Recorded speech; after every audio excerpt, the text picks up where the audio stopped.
Hello students, welcome to our channel skill people. तो last class में हम लोग जो पढ़ रहे थे वो था कंप्यूटर जनरेशंस के बारे में। तो इसी टॉपिक को हम लोग आगे कंटिन्यू करेंगे। हमने जो लास्ट क्लास में पढ़ा था वो फर्स्ट जनरेशन के बारे में पढ़ा था। आज जो पढ़ने वाले हैं वो सेकंड जनरेशन कंप्यूटर के बारे में। अब 1959 में क्या हुआ है कि जो वैक्यूम ट्यूब्स हमारे फर्स्ट जनरेशन कंप्यूटर्स में यूज हो रहे थे उसको जो रिप्लेस किया गया वो किसके द्वारा रिप्लेस किया गया? ट्रांजिस्टर्स के थ्रू उसको रिप्लेस किया गया।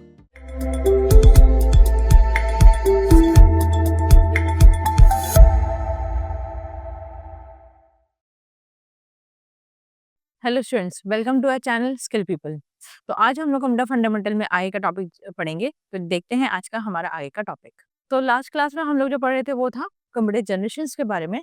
तो इसी टॉपिक को हम लोग आगे कंटिन्यू करेंगे। हमने जो लास्ट क्लास में पढ़ा था वो फर्स्ट जनरेशन के बारे में पढ़ा था। आज जो पढ़ने वाले हैं वो सेकेंड जनरेशन कंप्यूटर के बारे में पढ़ने वाले हैं।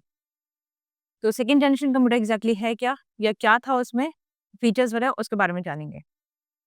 Around 1959, an electronic device called transistor replaced the bulky vacuum tubes in the first generation computer. अब 1959 में क्या हुआ है कि जो वैक्यूम ट्यूब्स हमारे फर्स्ट जनरेशन कंप्यूटर्स में यूज हो रहे थे उसको जो रिप्लेस किया गया वो किसके द्वारा रिप्लेस किया गया? ट्रांजिस्टर्स के थ्रू उसको रिप्लेस किया गया। अभी जो सेकेंड जनरेशन जो कंप्यूटर आया था वो हमारे किस ईयर के बीच में रहा है, मतलब कब आया एंड कब तक रहा? वो था 1959 से लेके 64 के बीच में। तो इसका मतलब है कि अराउंड 1959 के आसपास में जो सेकेंड जनरेशन कंप्यूटर है उसका इन्वेंशन स्टार्ट हो चुका था। और जो भी हमारा कंप्यूटर था उसमें जैसे वैक्यूम ट्यूब यूज़ हो रहा था फर्स्ट वाले में, जिस वजह से साइज़ वगैरह बहुत ज़्यादा बड़ा हो रहा था, बहुत ज़्यादा बल्कीनेस आ रहा था। तो उसको थोड़ा-सा सॉर्ट आउट करने की वजह से यहाँ पे ट्रांजिस्टर से उसको रिप्लेस किया गया वैक्यूम ट्यूब को। A single transistor contained circuit produced by several hundred vacuum tubes. अब एक सिंगल ट्रांजिस्टर में आप ये कह सकते हो कि एक सिंगल ट्रांजिस्टर जो था वो हमारा करीबन 100 ऑफ वैक्यूम ट्यूब्स अगर यूज़ हो रहे हैं तो उसका एक रिप्लेसमेंट है एक सिंगल ट्रांजिस्टर। तो एक सिंगल ट्रांजिस्टर में कैपेसिटी जो था करीबन 100 वैक्यूम ट्यूब्स के बराबर का कैपेसिटी था। Thus the size of the computer got reduced considerably। तो जिस वजह से क्या हुआ कि कंप्यूटर का जो साइज है वो कहीं ना कहीं कम हो गया। जो रूम साइज का कंप्यूटर था उससे थोड़ा सा साइज में छोटा हुआ। Transistors therefore provided higher operating speed than vacuum tubes. They had no filament and required no heating।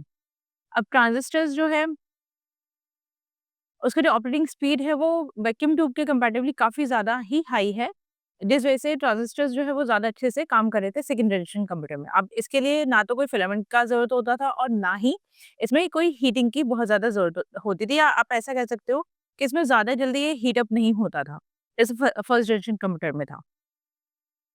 Next is manufacturing cost was also very low. अब इसका अगर मैन्युफैक्चरिंग की अगर बात करें तो मैन्युफैक्चरिंग कॉस्ट भी कम था। क्यों? क्योंकि भाई जब फर्स्ट जनरेशन कंप्यूटर में चीज़ें जो अलग-अलग जो बनी है, सभी को लेके असेंबल जो किया जा रहा है, उसमें कॉस्टिंग बहुत ज़्यादा आ रहा था।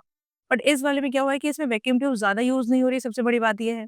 जब वैक्यूम ट्यूब ज़्यादा यूज़ हो ही नहीं रही है, मतलब वैक्यूम ट्यूब एक भी यूज़ नहीं हो रहा है, तो उसकी जगह पे जब हम ट्रांजिस्टर यूज़ कर रहे हैं, तो एक ट्रांजिस्टर से जब काम चल पा रहा है, तो उस केस में जो वैक्यूम ट्यूब्स का जो खर्चा है, वो तो यहाँ पे बचा। इसी तरीके से क्या है कि जो साइज़ है, अगर कमरे की साइज़ की बात करें, वो भी हमारे यहाँ पे रिड्यूस हुआ है, जिस बेसिस का जो मैन्युफैक्चरिंग कॉस्ट है, वो कहीं न कहीं कम हुआ। It is in the second generation that the concept of central processing unit, that is CPU, memory, programming language and input and output units were developed। अब इस जनरेशन में क्या-क्या इन्वेंट हुआ? इस टाइम पे सबसे पहला तो आया central processing unit. Central processing unit को पूरा डेवलप किया गया, जिसकी वजह से हम ये कह सकते हैं कि हमारा जो कंप्यूटर है वो आज के टाइम में बहुत अच्छी तरह से चलता है। तो सीपीयू को यहाँ पे डिज़ाइन किया गया। फिर प्रोग्रामिंग लैंग्वेजेज़ यहाँ पे इन्वेंट करी गई। एज़ वेल एज़ जो इनपुट आउटपुट जो हम लोग करते हैं, लाइक जैसे इनपुट आउटपुट डिवाइसेज़ को यूज़ करके जो हम लोग इनपुट देते हैं एंड आउटपुट लेते हैं, तो वो भी हम लोग यहाँ पे कर पाते हैं। क्योंकि इसके लिए क्या किया? इसके लिए input unit and output unit को तैयार किया गया। ठीक है? तो उस टाइम पे ही डेवलप हुआ। इसके अलावा हमारा जो बना था उस टाइम पे सेकंड जनरेशन में, वो था मेमोरी से रिलेटेड। जिसमें मेमोरी को भी यहाँ पे तैयार किया गया कि मेमोरी जो है वो इतना कैपेसिटी हो उसमें कि लाइक जो भी डेटा है, अगर थोड़ा-सा ज़्यादा बड़ा डेटा आ रहा है तो वो आराम से स्टोर हो सके। तो इसलिए मेमोरी भी यहाँ पे क्रिएट किया गया। तो ऐसा है कि ये जो डेवलपमेंट्स रही हैं, ये काफ़ी हमारे लिए आज के टाइम के हिसाब से अगर बात करें तो बहुत ज़्यादा फ्रूटफुल है। तो इस वजह से ये चीज़ें जो हैं, जैसे मेमोरी हो गया, सीपीयू हो गया, ठीक, तो ये सारी चीज़ें जो है वो हमारे सेकंड जनरेशन में ही ऑलरेडी बन चुकी थी।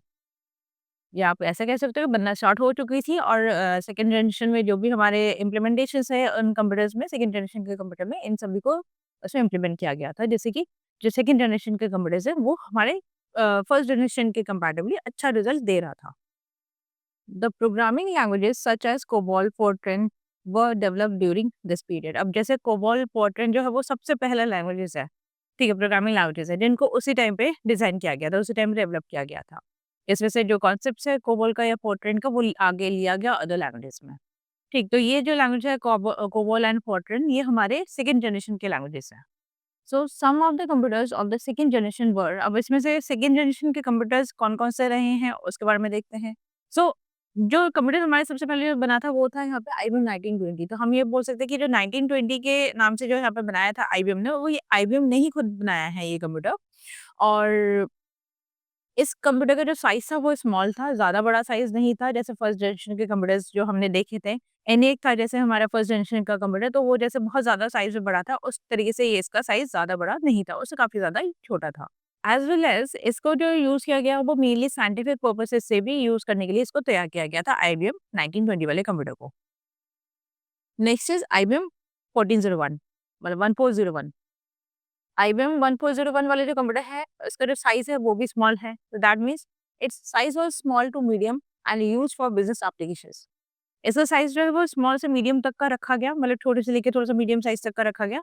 इस वजह से इसको जो मेनली यूज़ किया जाता था वो बिज़नेस एप्लीकेशंस के लिए किया जाता था, जिससे कि बिज़नेस एप्लीकेशंस यहाँ पे जो है वो क्रिएट हो सके।